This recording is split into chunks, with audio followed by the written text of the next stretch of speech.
If Warren Buffett lost everything tomorrow and had to start over from zero, he wouldn't buy Berkshire Hathaway stock. He wouldn't spend his days analyzing balance sheets. He'd buy 3 ETFs and let them compound for decades. And before you click away thinking this is just another boring index fund video, what I'm about to show you could be the difference between retiring broke and retiring with over $6 million. And I filed for bankruptcy in 2007, lost everything. 20 plus years of climbing the corporate pharmacy ladder gone. And you know what brought me back? Not stock picking, not day trading, not chasing the next hot crypto. It was understanding one principal truth that Buffett's been preaching for decades, but most people ignore. Consistent investing in quality assets beats trying to be clever every single time. Now, I've got a PharmD from the University of Oklahoma. I understand complex systems. I can read a clinical trial, but when it comes to building wealth that lasts, I don't try to outsmart the market, and neither should you.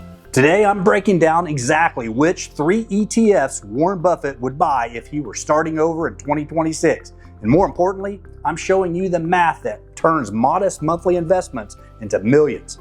And here's something most people don't know. Buffett's actual advice for his own family isn't to buy Berkshire Hathaway stock. When he's gone, he's instructed his trustee to put 90% of his wife's inheritance into a low-cost S&P 500 index fund. Not individual stocks, not a carefully managed portfolio, an index fund. And think about that.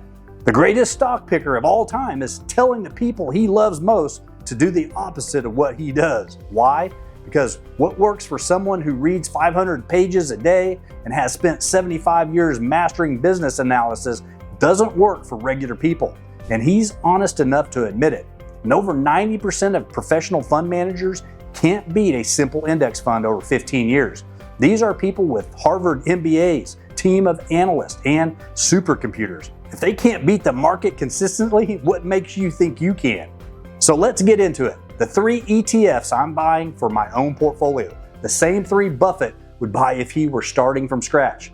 The ETF number 1, VOO, the foundation. This is Vanguard's S&P 500 ETF. When you buy VOO, you own a piece of the 500 largest companies in America: Apple, Microsoft, Amazon, Google, even Buffett's own Berkshire Hathaway. These aren't startups gambling on success. These are the companies that drive the entire American economy. The expense ratio, 0.03%. That means for every $10,000 you invest, you pay $3 per year in fees. $3 to own the best 500 companies in the country. And as a pharmacist who spent years watching pharmaceutical companies waste money on inefficiency, I can tell you that's an incredible deal. And over the past 50 years, the S&P 500 has averaged about 10% returns annually. Some years it's up to 30%, some years it's down 20%, but over long periods that 10% average holds steady. And 10% compounding is enough to turn regular contributions into life-changing wealth. And this is where I put the majority of my money. And it's boring, it's simple, and it works. ETF number 2, SCHD, the income machine. And SCHD is the Schwab US Dividend Equity ETF. And instead of owning 500 companies, SCHD focuses on about 100 high-quality companies that pay consistent dividends and have strong fundamentals. We're talking Coca-Cola, Procter & Gamble, Johnson & Johnson. And here's why I love this one. SCHD currently yields around 3.5% to 4% in dividends. That means if you invest $10,000, you're getting $400 per year in cash payments. And these companies historically increase their dividends every year. And my good old buddy Alan, he's in his 80s and has built a massively successful business. He taught me something crucial. JD, growth is sexy, but cash flow is king. And when you're building toward financial independence, having that dividend income creates a floor. Even if the market crashes, you're still getting paid. The companies in SCHD have to meet strict criteria. At least 10 consecutive years of dividend payments, strong free cash flow, reasonable valuations. This screening process weeds out the weak companies and leaves you with businesses that can weather any storm. And the expense ratio is 0.06%, $6 per year for every $10,000 invested. And what you're getting is a portfolio of quality companies that provide both income and stability. ETF number 3, QQQ, the Growth Accelerator. QQQ tracks the NASDAQ 100. This is where things get more aggressive. We're talking Apple, Microsoft, Amazon, Tesla, Nvidia, Meta. The companies shaping how we live, work, and communicate. Now, let me be straight with you. QQQ is more volatile. When tech is booming, this thing can return 20, 30, even 40% in a year. But when tech sells off, it drops just as hard. And during the dot-com crash from 2000 to 2002, QQQ fell 83%. Most people couldn't stomach watching their portfolio drop that much. They sold at the worst possible time. But here's what's remarkable. If you bought QQQ at the absolute peak in March 2000, right before the crash, and just held through all the pain, you would have earned about 14% per year from then until today, even starting at the worst possible moment in modern history. That's the power of staying invested. That's why I allocate a portion of my portfolio to QQQ, especially in my younger son Tyler's account. He's studying accounting at UNT. He's got 40 years until retirement. He can afford the volatility because time is on his side. So, how do you split between these three? It depends on your age and risk tolerance. If you're young, 20s to 30s, maybe go 50% VOO, 20% SCHD, 30% QQQ. You've got time to ride out the volatility and you want that growth exposure. Middle age, like me, I'm running closer to 60% VOO, 30% SCHD, 10% QQQ. I'm getting more conservative, prioritizing stability. Approaching retirement, maybe 70% VOO, 30% SCHD, and skip QQQ entirely. At that point, you can't afford to lose half your portfolio in a tech crash.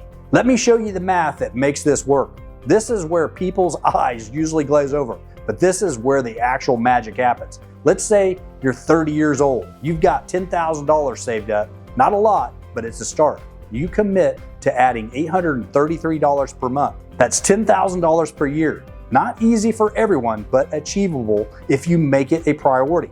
You invest in these 3 ETFs and earn an average of 9.5% per year. That's actually conservative compared to the historical S&P 500 average. And by age 65, you have $6.6 million. Let me say that again, $6.6 million starting from $10,000 and adding $10,000 per year over 35 years. And that $6.6 million invested conservatively at 7% throws off over $460,000 per year. If you only need $100,000 to live on, you'll never run out of money. In fact, when you pass away, you're leaving millions to your kids. Now here's the kicker. Let's say instead of low-cost ETFs, you invest with a financial advisor who puts you in actively managed funds, charging 1% to 2% in fees. Those funds underperform by about 1% annually. And run those same numbers. You don't have enough for retirement. You need to save $19,000 per year instead of $10,000, almost double. And instead of $6.6 million at retirement, you have $4 million. You've lost $2.6 million just to fees and underperformance. This is why I am so passionate about this. The difference isn't theoretical. It's millions of dollars over a lifetime. Here's what nobody talks about. Investing isn't hard because the math is complicated. It's hard because human psychology works against you. When the market crashes and the news is screaming doom, every instinct tells you to sell. And when the market's soaring and everyone's getting rich, every instinct tells you to pile in more. And those instincts are exactly wrong. They're why most people fail at investing. And I've lived through crashes. I watched my net worth evaporate in 2007. And I can tell you, every single crash was a buying opportunity, not a reason to sell. The people who panic and sell, they lock in their losses. The people who stay invested or keep buying through the fear, they make fortunes. Now look, I'm not here to sell you some complicated system. I'm not pushing day trading or crypto or the next hot stock. I'm showing you the boring, proven path to financial independence. 3 ETFs, consistent monthly investments, patience, time. That's it. 30 years from now, when you're sitting on millions in retirement savings, you'll look back and be grateful you started today, that you didn't wait for the perfect moment, that you didn't overthink it. If this makes sense to you, drop a comment below. Tell me which ETF you're starting with, and check out this next video if you want to learn more about building wealth and achieving financial independence. And check out my book, Middle Class Mindset Escape Plan, link in the description. Financial freedom isn't about getting rich quick. It's about making smart decisions consistently over time. Peace be with you.